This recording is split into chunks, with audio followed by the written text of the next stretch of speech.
plus the legislative stranglehold that currently plagues West Lafayette schools and all Indiana public schools. And as you know, I've not been shy about having those conversations and writing letters and saying what I think. So hopefully it's made a difference, and I think we are making a difference, especially on the issue of ISTEP and the amount of testing that we're doing with kids and the amount of time we're taking away from teaching and learning.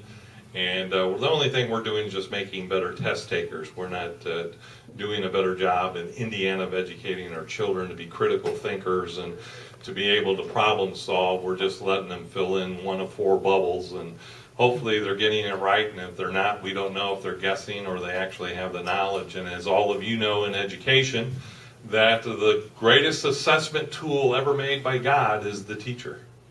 So we don't need to spend $10 million on determining whether or not our children can read at third grade level using the iRead test. All you have to do is ask the third grade teacher. Save $10 million. But, you know, what do I know? So, what I thought I'd do, I'm going to do 2 points. I wouldn't be a superintendent if I didn't get off track and not necessarily follow Jim's request to talk about ISTEP, but I do want to give you some updates on the West Lafayette schools, because it's very important, as far as I'm concerned, that you're aware of where we are as a school district, the impact the school district's having on our community, and the challenges that we're facing moving forward. And I just want to give you some quick data. So I know this might be a little hard to read in the blue, but those are the links, and I always like providing links to the data that I present in case someone questions the data. But Business Week, or Business Insider, just named West Lafayette Schools the best school district in the state of Indiana. So we've been a 4-star school district since 2010 as per the Indiana Department of Education. We consistently rank in the top 3 Indiana school districts for the highest test scores per IDOE. And by the way, I'm not proud of that fact. I'm just stating a piece of data. I don't believe in test scores, but being that that's how we're somewhat measured by the legislature, I keep throwing that back in their face so that they realize that when I'm championing other things outside of testing, they realize that I'm not making an excuse. I'm saying the facts about what really it takes to educate children, and testing is not a way to do it. Our graduation rate continues to hover between 97% and 99%, so that's a great thing. We are continually ranked in U.S. News and World Report as one of the top 1% high schools in the nation, so we're happy of that. And the College Board Advanced Placement, we're typically on their honor roll every year for having a high number of graduates or a high number of students that get a score of 3 or higher on the advanced placement. And again, this year, June 8th, we will be honored by the Advanced Placement College Board for that award. We continue to have the highest advanced placement scores throughout the state. We have AP and National Merit, the highest AP and National Merit scholars in the state per our population, and we were named the best overall academic performance school by Business Week. And a couple other things, the Best Buy by the Chamber of Commerce, I always like throwing that in. And then we had 3 Rhodes Scholars for a small school district. That's not bad. The reason I'm sharing this with you is because the better our schools, the better our community. The better our schools, the better our property values. The better our schools, the lower the crime rate. There's a lot of correlation, a lot of data to suggest that the better the schools, the better the community. So we have been working very hard to keep our academic benchmarks as high as we can. We also know that it's been a challenge because the state has been defunding West Lafayette schools over the last 7 years. We're down now by about $1,500 per student than when we were 7 years ago. But because of you, what you did in 2010, I don't know if you remember this or not, but May 4th, 2010, this community supported a general fund referendum not to exceed 43 cents per $100 of assessed valuation. Because our community supported that, we've been able to maintain our award-winning arts, our music, our PE, our sports, our extracurricular, co-curricular programs. We have not had to cut a single program because of you, so give yourselves a hand. Thank you. And by the way, we have a lot of people trying to move into our school district because we're one of the few school districts that were able to pass a referendum. We're one of the few school districts that aren't cutting those programs. And people are wanting to move in because we have those advanced placement courses, because we have all of those programs. And so your continued support of this is going to be very, very helpful. Also, I wanted to give you a brief update on our facilities. We have aging facilities. There's only two ways in Indiana to take care of facilities. Someone has to write a very big check. That means with lots of zeros, not a big check, but lots of zeros, with hopefully another number in front of it that's not a zero. And, yeah, no decimals. And, or you have to sell bonds. And so that's only two ways to do this. And so as Happy Hollow deteriorates, and it is a deteriorating building, as Cumberland gets older, etc. We haven't done much to our schools over the last 25 years. The last big remodel was in the mid-90s. Some of you might remember that. With the junior senior high school, we put together a team of 47 stakeholders in our school district, business folks, retirees, teachers, staff members, parents, etc., to look at our facilities. And over the last 3 years, we've been meeting to prepare a plan to address our facilities. And the strategic planning team came up with 3 objectives that regardless of the final plan, we have to maintain these 3 objectives. We want to maintain our community schools. We want to ensure that we maintain, renovate, or replace our schools based upon verification of need, the data, and we don't want to impact the tax rate.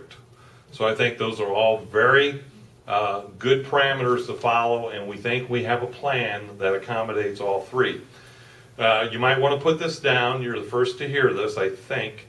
On May 17th, Birdsfield, 6:30 p.m., we will unveil our 20-year pre-K through 12 building plan with some very good specifics, including the finances.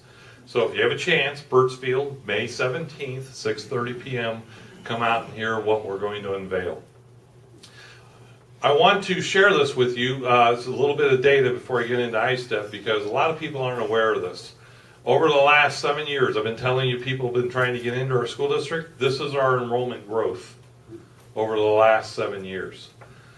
Even though we get cut by $1,500 per student, you can see that we're up nearly 300 students over the last 7 years.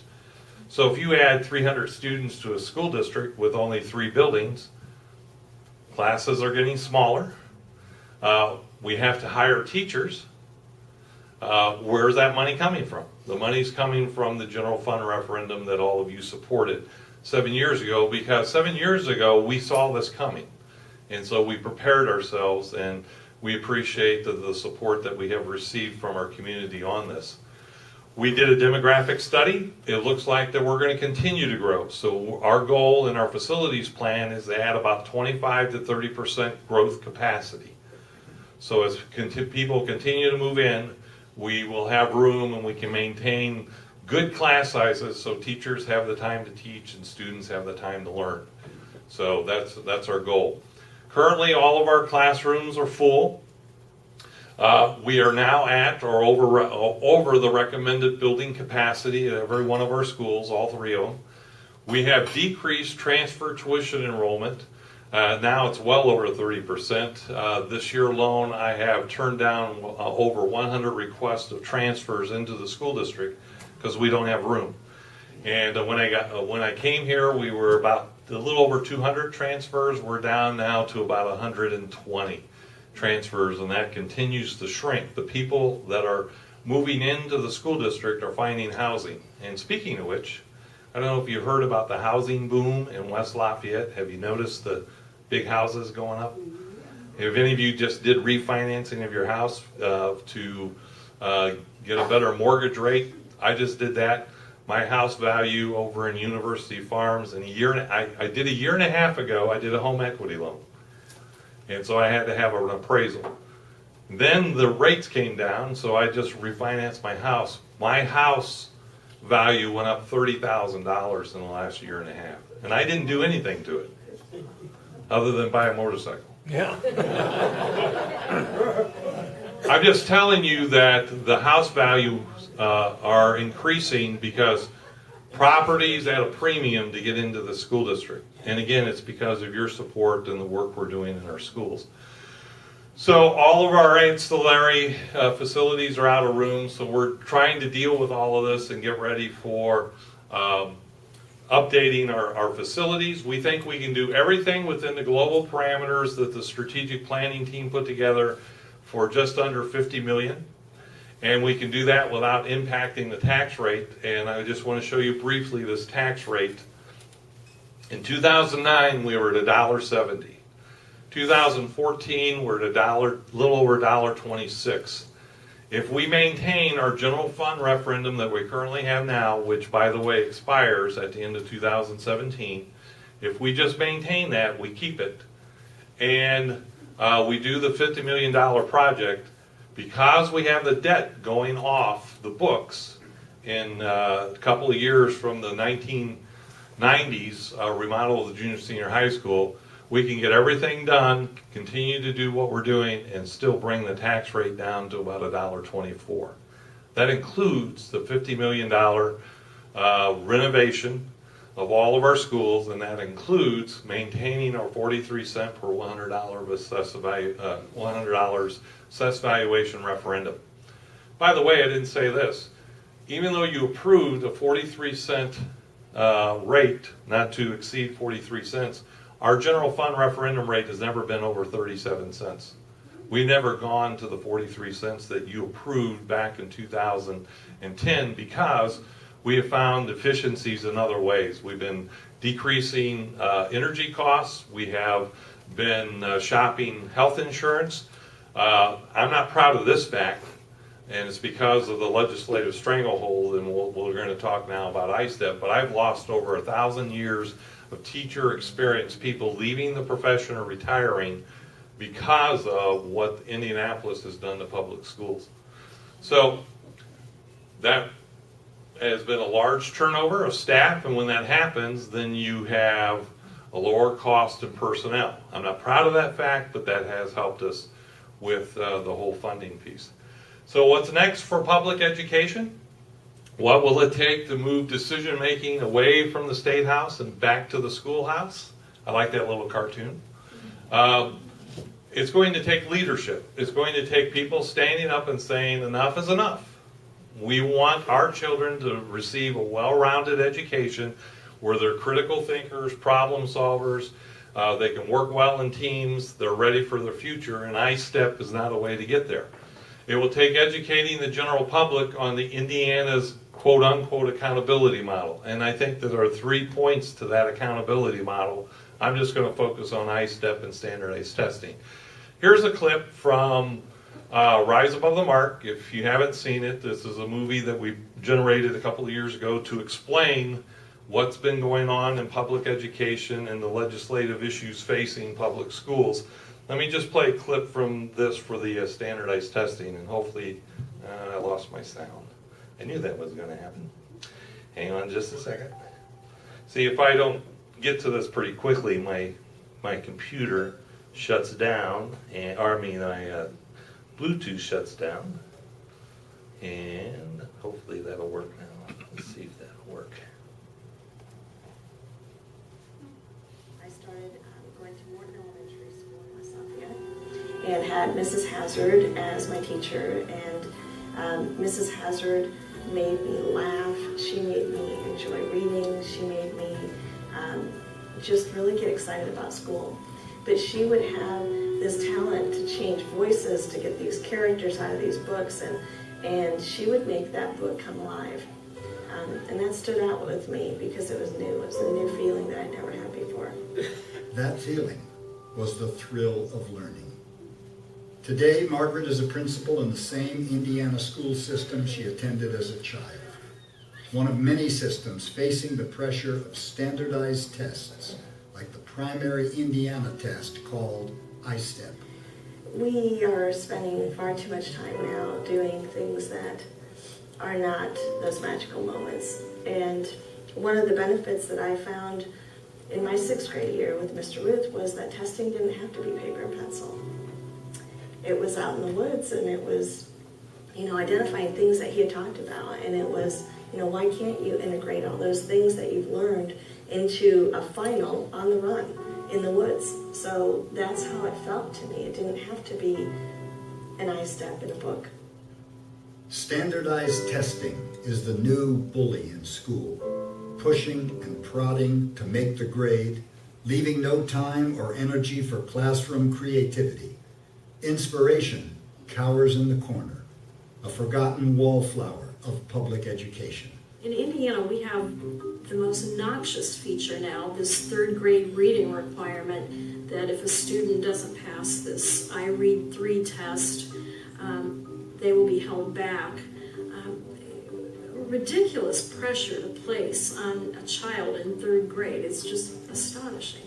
When a child picks up a pencil to take a state exam, she determines the evaluation of her teacher, principal, and school.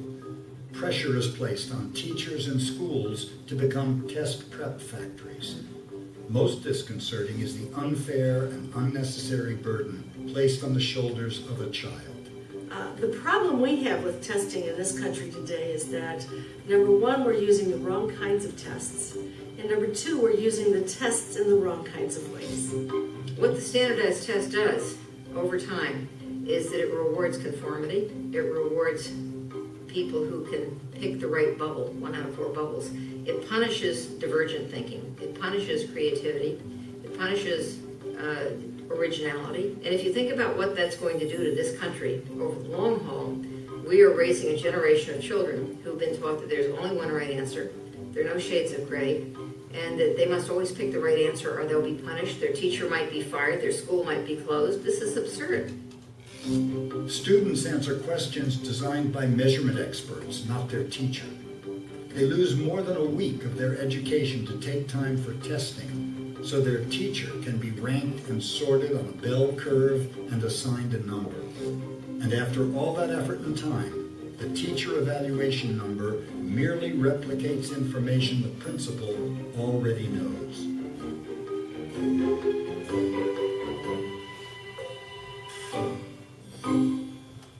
RiseAboveTheMark.com. If you've never seen the movie, narrated by award-winning actor Peter Coyote, go to RiseAboveTheMark.com. You can see more about it. It's on iTunes. It's on Amazon.com that you can order or rent on iTunes or purchase on Amazon.com. So standardized testing, one of the great lines I have in there is standardized testing is the new bully in schools. I like that statement. What will it take to change this around? Not only will it take leadership, not only will it take education, but it'll take action from our communities. I don't know if you saw, but the 3 school districts in Tippecanoe County are putting together an education coalition to create a local accountability model. And we believe the time is right for us to stand up as a community and say enough is enough. Let the educators make the proper decisions with regards to teaching and assessment.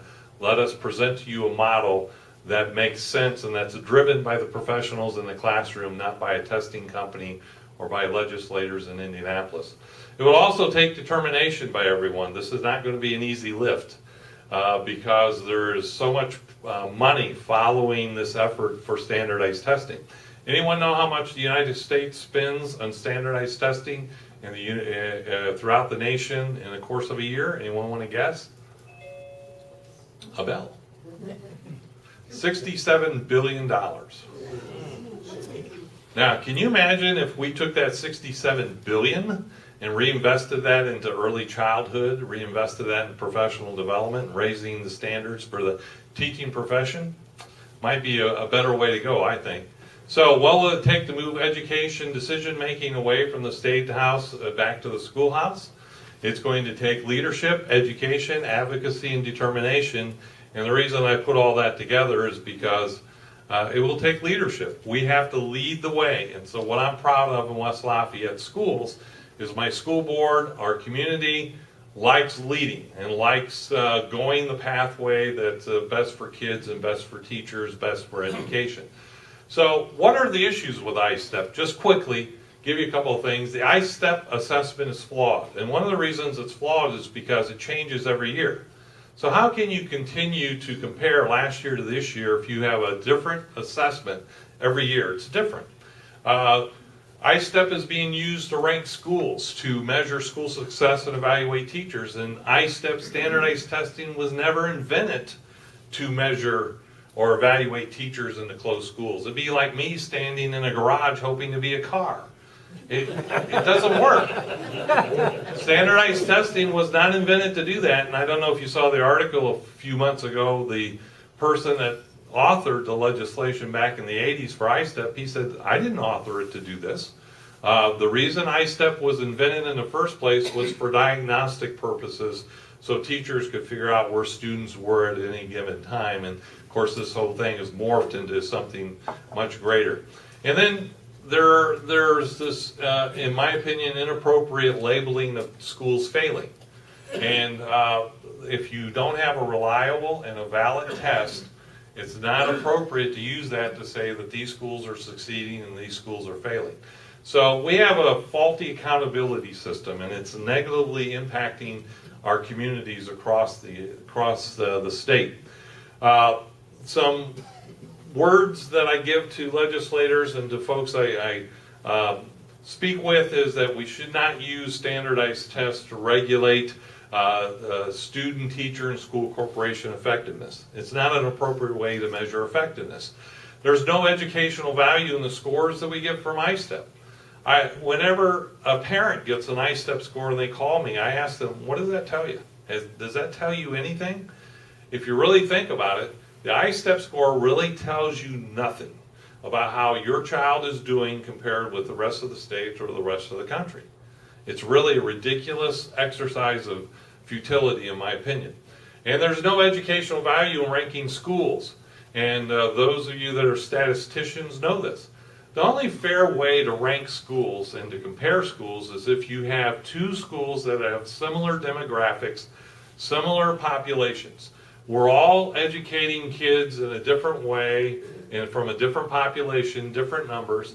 And so for Indianapolis to be compared with West Lafayette, or West Lafayette to be compared with Fort Wayne or whatever it is, unless you have the same demographics, unless you're testing the same number of students, it's not a good way to measure effectiveness and to rank schools. So we don't have a teacher or student issue, we have an accountability issue. We have a testing crisis, and the issue is a faulty accountability model that's been sold to our state and to stakeholders within each of our communities. So what's the alternative? Jim asked me to give an alternative. So I call this accountability without standardization. And the reason I call it this is I have yet to meet a standardized child. It's true. Every child learns in different ways at different rates, and as you know, if you've had multiple children in your lives, some child, boom, I mean, miracle, they are bright and they got everything that they need. Another child, it takes them years, and then the light bulb comes on.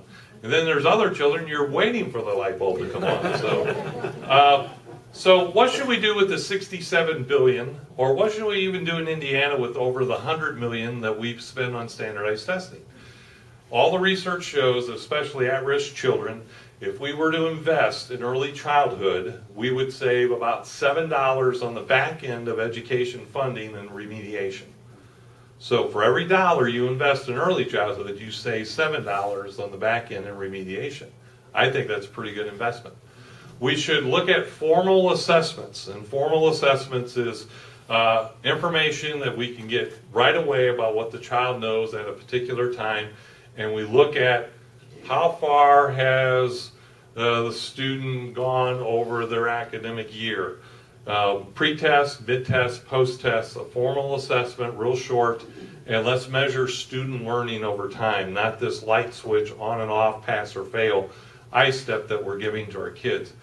Let's raise the standards for teacher preparation. And the reason I bring that up is because there's only one standardization that I would recommend, and that's teacher preparation programs. We have over 1,900 teacher preparation programs in the state of Indiana. I mean, in the United States, not in the state of Indiana. In the United States. I get applications for people that have never been in the classroom but got a teacher's license. So, as other countries have done to improve their education system, they realized very quickly that if you begin with the teacher preparation program and you standardize it to a high quality, that regardless of the university you go, this is the level, this is the bar that we want all of our teachers or pre-service teachers coming out of college to have. They realize that once they get into the classroom, this starts happening with academic achievement, because it's the quality of the teacher in the classroom that really has the greatest impact on student achievement outside the parents in the home.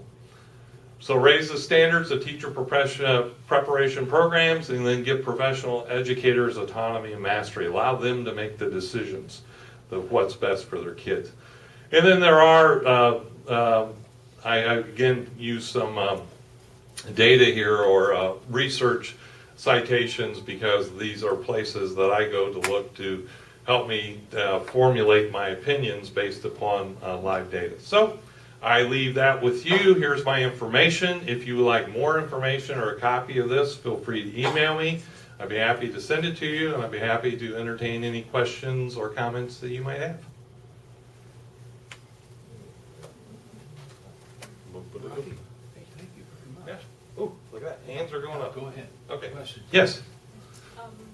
So outside of teachers, I was curious about qualifications to be a principal.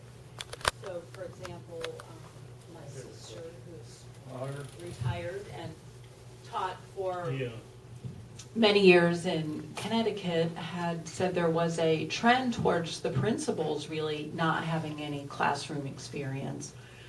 And if leadership is important, then the principal is the most important person in the school. So if you could just address what the trends there are and qualifications for that particular vocation. Sure.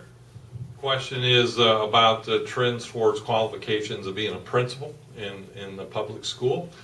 Fortunately, in Indiana, we have not gone down that path yet, but many states are trending towards allowing folks to get into the profession based upon life experiences outside of education, if you're a business-minded person, etc., without any pedagogy, without any child development information, that sort of thing. In Indiana, it's still true. You have to teach 5 years, and you have to have a certified a license, a teacher license, and then you have to go through a principal preparation program to get your license, and then pass a couple of exams. In other states, that's not true. Now, the one thing Indiana did, which I'm very upset about, is they did away with the qualifications for being a superintendent. You no longer have to be an educator to be a superintendent. If the school board votes in favor of a person that they want, it could be, a janitor at the school that they want to be superintendent. They can send in a request for a waiver, and that janitor could become superintendent. Now, nothing against janitors, but I would think that you would want some educational background and educational experience in order to run the school system. So we have done that in Indiana, but fortunately we've not changed that with principals. But I think the trend is trying to believe that anyone can just step in a classroom and be a teacher. And I personally think that there are flaws with that thinking. There was a question back here. Yes. How many children are in West Lafayette are involved in early childhood education? The question is, how many children in West Lafayette are involved in early childhood? Now, in our school district, we have preschool for special education students, and we have about probably 30 to 40 students. If you look at the early childhood programs throughout West Lafayette, we estimate there's anywhere between 200 and 400 children involved with that. We don't have a formal preschool program other than with special ed, but in our facilities plan, we want to add an early childhood program based upon an international curriculum to help children gain social skills and to be ready for kindergarten. So we're interested in that conversation. Did that answer your question? How early is that? Is that 4 years old or? Well, for us, we would start probably at probably 3 years old. And if we had the facilities, we might start even earlier, depending upon if we had the qualified people to do that. But I think we're interested in 3, 4, and 5-year-olds when we get started, if we're able to do this. Yes. Do you have Reads to Succeed people coming into your elementary schools? I know my wife does that over at Murdoch. Yes, we do. We have Read to Succeed at Cumberland Elementary School. And Jim's a part of Read to Succeed. I think, though, he's been at Lafayette or TSC. But we are partners with Read to Succeed. What's the results? The results of Read to Succeed, it's probably a mixed bag, because it's the reason I say that is because Read to Succeed unto itself, in my opinion, is not solely responsible for improvements. I think it's Read to Succeed. I think it's parental involvement. I think it's teacher involvement. I think it's wraparound services and support. But overall, we have seen a dynamic increase in children reading above their grade levels when they're involved. So we haven't had that much of a problem with that as opposed to schools that have higher levels of poverty.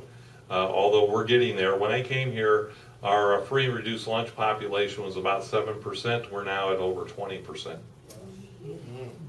Yeah. Our population is a changing, and we're working to help those children. Yes? My wife and I did Read to Succeed, but because of our health, we're not doing it. While we were there, we were so pleased with the educational system. But the problem that we found was that the children themselves come from such variation of backgrounds. The children enjoyed reading with us, but then they start telling us about their home life. Do you read at home with your parents? No. Do you read with your mother? No, mother's busy doing so many other things. Or, yes, my parents are Mexican, they don't know how to read American. We really don't. And then, in Lafayette, how they help the teachers out would be putting more kids in their class. So the teachers are really hurting with 26 and 27 children in second grade. Besides raising taxes, how are you going to help this program, this educational program that you're doing so well at? Because it needs more money, but at the lower levels to help the teachers out, school levels, and get away from this ISTEP and stuff like that. That's a good question. Well, one, we're not suggesting increasing taxes. So what we're actually interested in doing is just maintaining our current level, or actually bringing it down a little bit. Two, we believe with that current level of funding, as we have continued to do, our class sizes are much smaller than TSC or LSCs. We've been able to maintain a class size of 18 to 20 in kindergarten, first grade at Cumberland, and I would even suggest to you that might be a tad too high. And then 21, 22, 23 in grades, second grade, third grade. One of the things we've started to do at Cumberland to help with this particular issue, we have a education program that we're taking on the road outside of the school to the apartments where some of these folks live, and we're working with the adults. And we're doing that on our own time. I've got a group of teachers and administrators over at Cumberland that do that. And it's a great program, and they go out and work with the parents, and they help the parents gain skills and teach them what they need to be doing to help their child succeed. And we're also teaching some adults reading skills so that they can help their children at home. So it's actually an adult literacy program that we have started in our school district, West Lafayette, to help those needy kids. We need more help with that. You'll see at the board meeting Monday, we're going to start working on a Big Brothers Big Sisters program for kids in junior, senior high school that don't have great support from the home. So we're going to be trying to add supports to them as well. Rocky, I'm sorry, I think we're gonna have to cut it off, Sure. but. I'd be happy to stay after if you have questions. Yeah, we can keep him after school. So let's give Rocky a hand.